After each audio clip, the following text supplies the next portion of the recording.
In my opinion, if someone's smoking or vaping at school, it's disgusting. Когда кто-то рядом вейпит или курит, я задерживаю дыхание, задерживаю нос и пытаюсь быстро пройти через этого человека. I really hate having to walk into bathrooms at my school and immediately smelling the artificial scent of strawberry and lemon. Unfortunately, I see many of my peers being exposed to smoking because their parents smoke or because of a massive popularity of e-cigarettes. Діти часто піддаються впливу дорослих, які курять, або думають, що курити – це модно, але насправді куріння або вейпінг – це дуже шкідливо для здоров'я та може призвести до хвороб чи навіть смерті. If I'm in the same room with a person that's smoking or vaping, not only put their health in danger, but mine as well. Зачем придумали сигареты? Я не знаю, лучше бы их не придумывали. Нет, сигареты придумали для того, чтобы поднять деньги. Я считаю, что это яд. Нужно запретить в школе вейп, курение, все, потому что она вредит легким. Such a ban would emphasize once again the harm of smoking and form important skills of caring for one's health and those around you. For me, school is my second home personally because I spend so much time there, and I wouldn't like having smokers there, as well as I would not like having smokers in my own house. So if we all breathe clean air in our schools, students can study better, teachers can do their jobs better, and we can all be happy and healthy. Each year, tobacco kills over 8 million people. This is one person every 4 seconds. And about 1.3 million of these people, they don't even smoke themselves, but they die as a result from being exposed to secondhand smoke.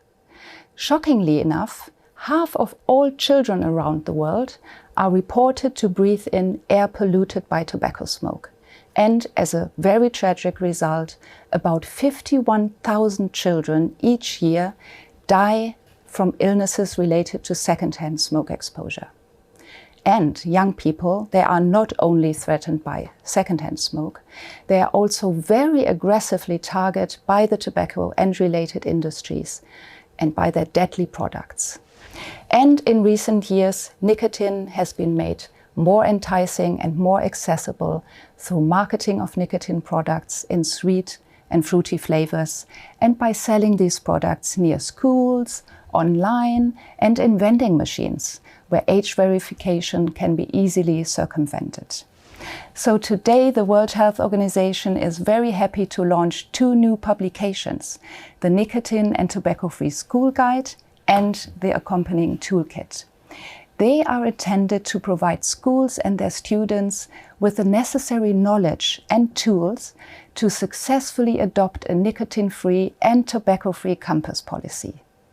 And these step-by-step documents suggest engaging activities, they offer sample communication materials, and provide also very practical examples from schools around the world that have successfully adopted and implemented nicotine-free and tobacco-free campus policies. So today I'm very honored to have 2 very distinguished experts with me here in the studio, Ms. Olha Brezetska, the Deputy General of the Lviv Regional Center for Disease Control and Prevention of the Ministry of Health of Ukraine, and Mr. Nurlan Omurov, the Vocational Education Policy Reform Coordinator from Kyrgyzstan. And we choose these countries because both Ukraine and Kyrgyzstan have demonstrated remarkable success in implementing tobacco and nicotine-free school policies over the past few years. And I'm very eager to delve into our live discussion today with these respective countries' experiences and to learn more about the policies and so that other people around the world can learn from these best practice examples. So, dear colleagues, a very warm welcome. And Olga, if I may start with you, could you kindly introduce yourself and provide some insights into your involvement and role in the implementation of tobacco and nicotine-free school policies in Ukrainian schools? Good morning, colleagues. I'm Olha Brezetska. I'm from Ukraine. I'm Deputy Director Regional, Lviv Center Control and Disease Prevention of Ministry of Health of Ukraine. And in this project, in this nicotine and tobacco-free school, I was regional coordinated in Lviv region. This project take place in Lviv region, and Lviv region was the third region in Ukraine where this project was implemented. We provide this project in 10 schools in Lviv region in 2022. Thank you very much, Olga. I'm also now delighted to pass the floor to Mr. Omurov. So Nurlan, could you please share some details about your professional background and how you became involved in tobacco-free school policies in Kyrgyzstan? I am representing the educational sector. When I worked in the Ministry of Education and Science of the Kyrgyz Republic, and the position the deputy minister. From my side, I am coordinating some integration, implementing some policies, the school-free tobacco and nicotine projects, and we together with the WHO offices and coordinators, we providing these projects is very inspiring the projects because the educational institutions is the very important target group, maybe. Talking about Ukraine, what made you do the pilot project? We know that smoking kills 8 million people every year, and we as a specialist of public health ask ourselves how people start smoking. And we know that very often people start smoking with one cigarette with friends, or start smoking fruity electronic devices like a social smoking. And we know that 89% of all smokers start smoking in age before 21. And we understand that the children cannot understand very clear and very well of risk of using tobacco and nicotine. That's why we need to share information among this target group. And we know that many years research shows that tobacco company target children with very aggressive marketing. And we need to get very clear information for children and they will start to understand situation more clear. Mm-hmm. Yeah, I'm really happy that you embarked on this project. So once it was started, how was the reaction by students, by teachers, by parents? Can you share some experiences?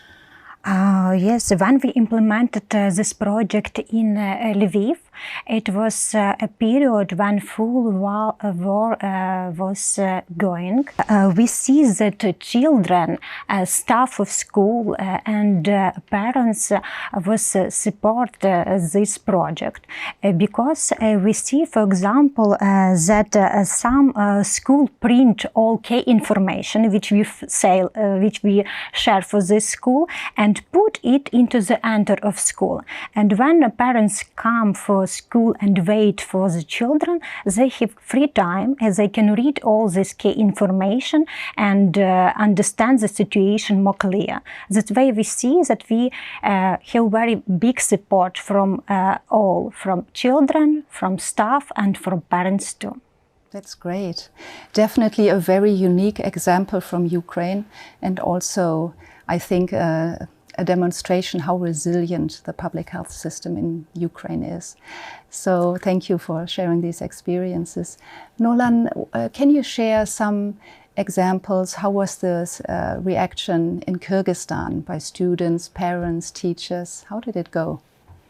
Throughout each academic year, diverse events took place in the educational institution involving students, school children, parents, and for educate them about the barriers to tobacco tobacco. For instance, training style information events highlighted the in effect second-hand smokes, and earned with the knowledge elementary students took the initiative to share the insight about passive smoking hazards with their parents and all the siblings. Mm-hmm.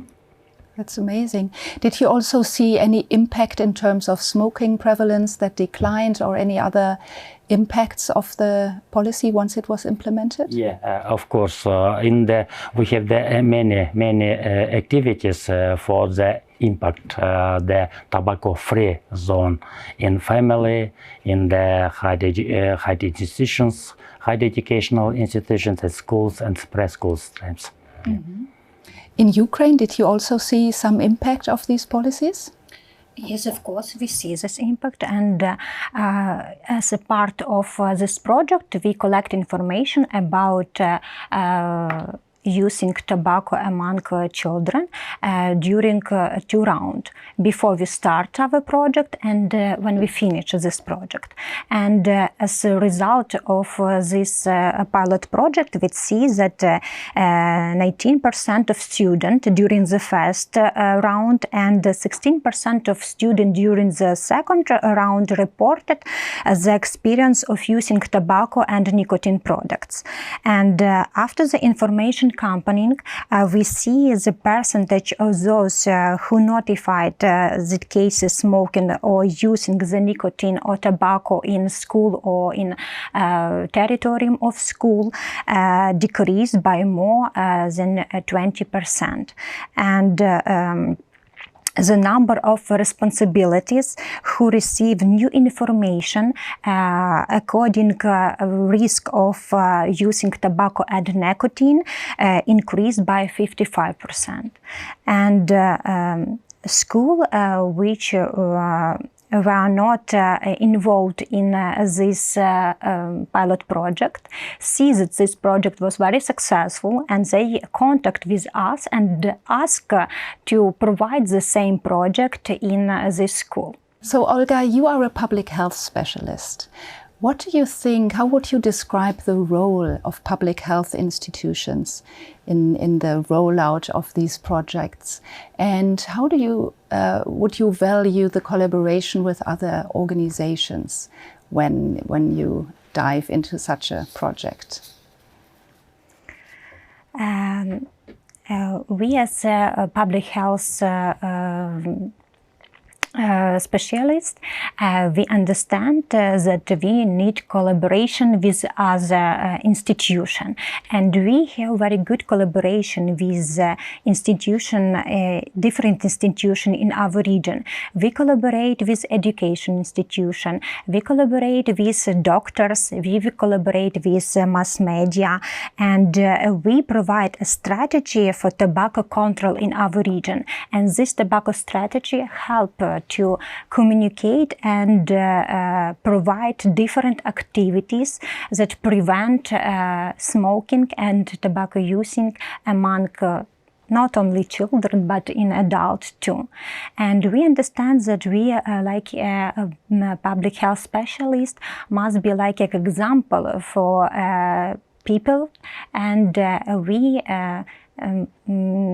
must be free with tobacco too, and share this experience for others.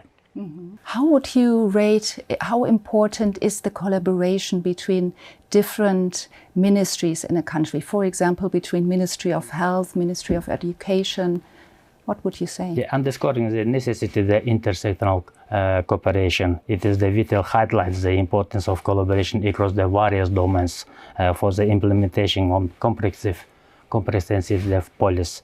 Nationwide Assembly both together represented from the Minister of Health, Minister of Internal Affairs, Young Affairs Committee, and Minister of Culture and Sports Development against the universities, the World Health Organization, and other pertinent departments to foster the coordination among the different sectors. Taking steps in this direction, the Minister of Education issues the directive that prohibits smoking within the educational permits.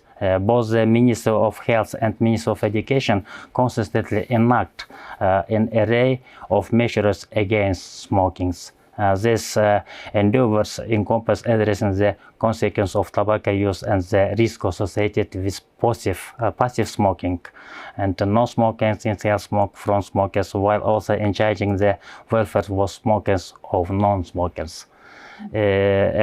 For transient outcomes, the police should advance so the joint relevant governmental entities working along the ongoing projects on initiatives.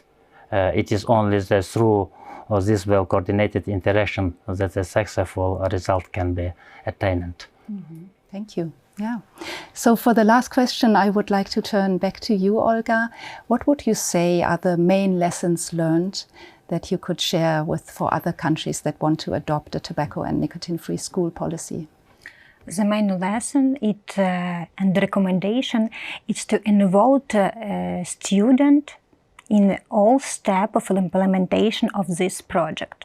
We see that our students are very creative, are very proactive, and they create new way how we can share this information among students. They make short video, they make interview and share not only this information in social, but they decide new way how to share this information. And also we know that a student doesn't like a long lecture, and we create a short game using Kahoot, and when we create a question for this game, we put the main message which people must understand and must take in the when our project finished. And we know that not only children and adults like play and like when education have fun. That's why we create a game to share our information for target group. Fantastic. Thank you so much, Olga and Nurlan, for sharing your amazing experiences, which I think will be so valuable for countries around the world who want to also adopt a tobacco and nicotine-free school policy.